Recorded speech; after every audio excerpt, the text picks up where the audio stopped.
तो हम लोग समझते हैं गंगा कहां से निकलती है। गंगा जो है गंगोत्री से,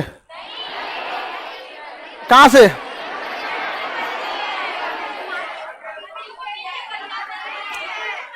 तुम लोग बताओ, दोनों बराबरी गधा है सो एकदम। चलो सुनो ध्यान से, एक बर्फ का बहुत बड़ा ग्लेशियर है जिसका नाम है संतोपथ। संतोपथ ये बद्रीनाथ में है। कहां है? कहां पे है? बद्रीनाथ। बद्रीनाथ एक जगह है, वहां पे बहुत बड़ा बर्फ का चट्टान है बद्रीनाथ में। बद्रीनाथ, बद्रीनाथ, नाथ का मतलब होता है ध्यान रखने वाला। पशुपति नाथ, भोलेनाथ। नाथ एक संप्रदाय भी है, समझ में आ गया कि नहीं? आगे बढ़े तो बद्रीनाथ में एक हिमानी मतलब बर्फ का चट्टान है जिसका नाम है संतोपथ हिमानी। यहां से दो नदियों की पानी की धारा निकलती है। उसका नाम, एक का नाम है धौली गंगा, एक का नाम है विष्णु गंगा। तो एक हो गई कौन सी? विष्णु गंगा। विष्णु गंगा एक छोटी सी जल की धारा है, एक का नाम है धौली गंगा। धौली गंगा, धौली गंगा, दो जल की धाराएं हैं, ये आपस में मिल जाती हैं आके। ये आपस में क्या हो जाती हैं? मिल जाती हैं। ये आपस में मिलती हैं विष्णु प्रयाग नाम के जगह पे। कहां मिलती हैं? विष्णु प्रयाग। विष्णु प्रयाग नाम के जगह पे आके मिलती है। कौन सी नदियां? दो नदियां। सब लोग ध्यान से पढ़ो बबुआ, ये अभी दिमाग से उतर जाएगा। समझ में आ गया कि नहीं? किसी को दिक्कत? विष्णु गंगा दोनों नदियां आपस में मिलती है कहां पर? विष्णु प्रयाग। प्रयाग का अर्थ होता है मिलन स्थल। प्रयाग का अर्थ क्या होता है? मिलन स्थल। धौली गंगा और विष्णु गंगा दो नदियां हैं। कौन नदियां? दो नदियां, धौली गंगा और विष्णु। धौली गंगा तथा विष्णु कहां मिलती है? कहां मिलेगी? विष्णु प्रयाग। कहां मिलेगी? विष्णु प्रयाग। और इन दो नदियां मिलकर एक बड़ी नदी का निर्माण करती है जिसका नाम है अलकनंदा। क्या नाम है? अलकनंदा। तो बताइए, धौली गंगा और विष्णु गंगा मिलकर क्या बनाई? अलकनंदा। क्या बना ली? अलकनंदा। कौन नदी बना ली? अलकनंदा। अलकनंदा में एक और नदी आके मिलती है, नंदाकनी नदी। कौन सी नदी? नंदाकनी नदी। कौन सी नदी? नंदाकनी। नंदाकनी नदी में कौन सी नदी आके मिलती है? अलकनंदा में कौन मिलेगी? नंदाकनी। नंदाकनी एक छोटी नदी है, किसमें आके मिलती है? अलकनंदा। अलकनंदा कहती है चल बाबू तुमको भी घुमा ले आते हैं। क्या करते हैं? तुम्हें भी घुमा लाते हैं। देखिए अलकनंदा इसे भी आगे लेके चलती है, कहते चलो घुमा के ले आते हैं अलकनंदा। अलकनंदा इसे लेके आगे बढ़ी। जब अलकनंदा आगे बढ़ती है तो इसमें एक और नदी आके मिलती है, पिंडार नदी। कौन नदी? पिंडार नदी। तो इसमें एक और नदी आके मिली है, कौन सी? पिंडार।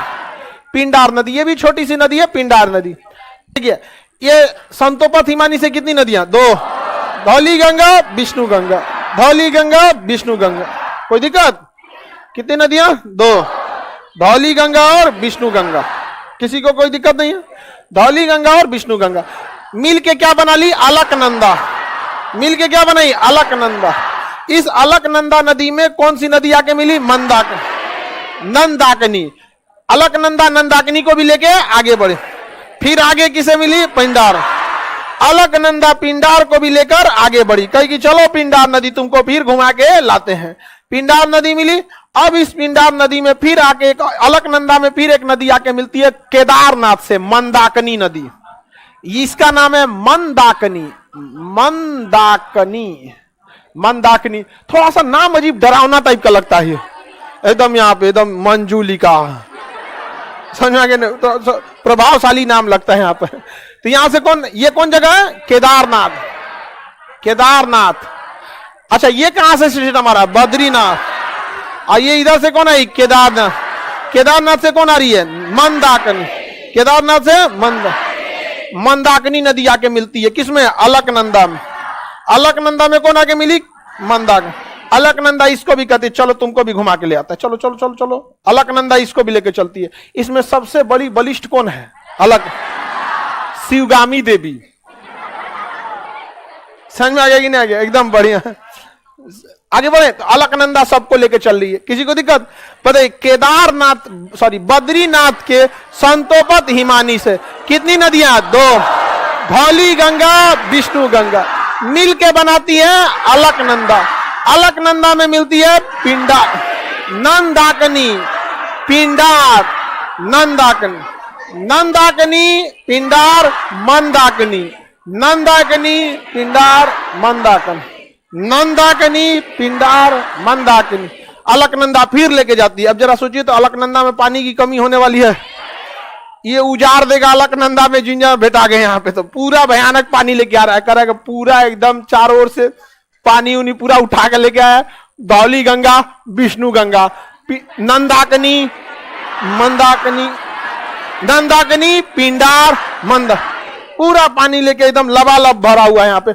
अब यहाँ एक जगह है गंगोत्री, कौन है? गंगोत्री। गंगोत्री से निकलती है भागीरथी। गंगोत्री से कौन निकलती है? भागीरथी नदी। कौन नदी? भागीरथी। भागीरथी आगे किसमें मिलती है? अलक। भागीरथी आगे किसमें मिलती है? अलकनंदा में। और यहां के बाद इस नदी का नाम हो जाता है गंगा। यहां से निकल जाती है गंगा। क्या बन जाइए है? गंगा। गंगा। किसी को दिक्कत? कौन नदी? गंगा। इससे पहले सब क्या आई है? अलकनंदा, अलकनंदा। समझ में आ गया कि नहीं? आप बताइए तो गंगा में पानी की कमी होने वाला है? ये नदी है नहीं है वो गंगा यहाँ पर, तो गंगा कहीं से निकलती नहीं है, गंगा नदी बनती है। किसे से? मंदाकिनी, भागीरथी और भागीरथी, भागीरथी, भागीरथी और अलकनंदा, भागीरथी और अलकनंदा, ये संगम पे आके गंगा नदी का निर्माण हो जाता है। किसका निर्माण हो गया? गंगा नदी का निर्माण हो गया। याद रहेगा? देखिए जब दो नदियों का संगम होता है ना, तो संगम के बाद जैसे यहां देखिए ये मंदाकिनी है, ये अलकनंदा है, तो आगे अलकनंदा नाम से आगे बढ़ी है, न कि मंदाकिनी के नाम से। तो किस नाम से आगे बढ़ेगी? जैसे इलाहाबाद जिसका अभी नाम प्रयाग हो गया है, वहां से गंगा और यमुना का संगम होता है। लेकिन हम देखते हैं कि वहां हम लोग यमुना को छोड़ देते हैं और कहते हैं कि अब गंगा आगे बढ़ रही है। हम ये भी कह सकते थे कि गंगा खत्म, यमुना बढ़ रही है। वहां जब नदियों का संगम होता है ना, गहराई नापी जाती है। संगम के समय किसकी गहराई ज्यादा, किसमें जल की मात्रा ज्यादा, जिसमें गहराई ज्यादा उसमें जल की मात्रा ऑटोमेटिक ज्यादा हो जाएगा। तो इसमें क्या दिमाग लगाना है? गहराई आखिर कैसे हुआ? नदियों के भार की वजह से, उसमें पानी ज्यादा था, पूरा बकोट दिया। समझ में आ गया नहीं गया? तो जब गहराई और जल की मात्रा नापी जाती है, तो वहां पर जिसकी गहराई और जल की मात्रा ज्यादा, वही नदी आगे बढ़ती है। समझ में आ गया कि नहीं? जैसे अच्छा, जहां जैसे गंगा और यमुना के संगम पे किसकी पानी ज्यादा हो गई? गंगा। किसकी गहराई ज्यादा हो गई? गंगा। तो संगम पे किसे खत्म कर दिया गया? यमुना को। आगे कौन बढ़ गई? गंगा। कौन बढ़ गई? गंगा।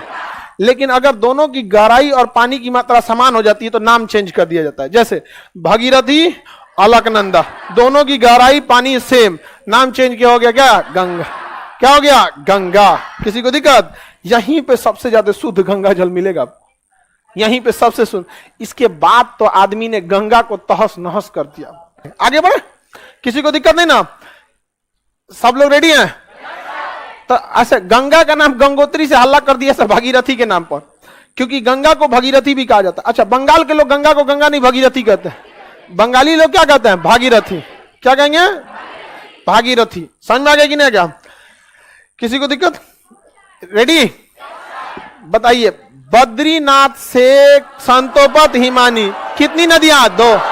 धौली गंगा, विष्णु गंगा मिलेगी अलकनंदा। क्या मिलेगी? अलक। बाएं साइड से 2, दाहिने साइड से 2। कौन कौन सी?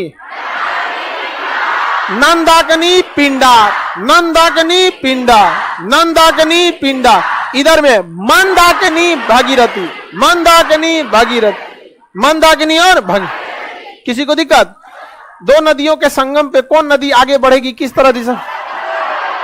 हाँ, गहराई ज्यादा। इसका मतलब यहां दोनों की गहराई सेम हुई होगी, तभी ना नाम बदल गया। नहीं तो धौली गंगा या विष्णु गंगा आगे गई रहती। सेम हो गया, इसलिए क्या नाम हो गया? अलकनंदा। यहां से अलकनंदा आगे क्यों नहीं बढ़ी? आगे बढ़े, किसी को दिक्कत? जहां दो नदियों का संगम होता है उसे हम लोग प्रयाग कहते हैं। क्या कहते हैं? प्रयाग। संगम देखिएगा, 1 2 3 4 5, पंच प्रयाग नाम सुने हैं?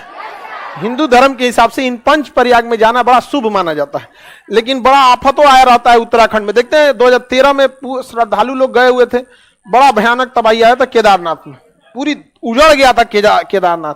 बहुत अभी देखिए जोशीमठ भी जो है ना, कच्ची मिट्टी पर बना हुआ है और लोग उस पर जाके घर बना दिए।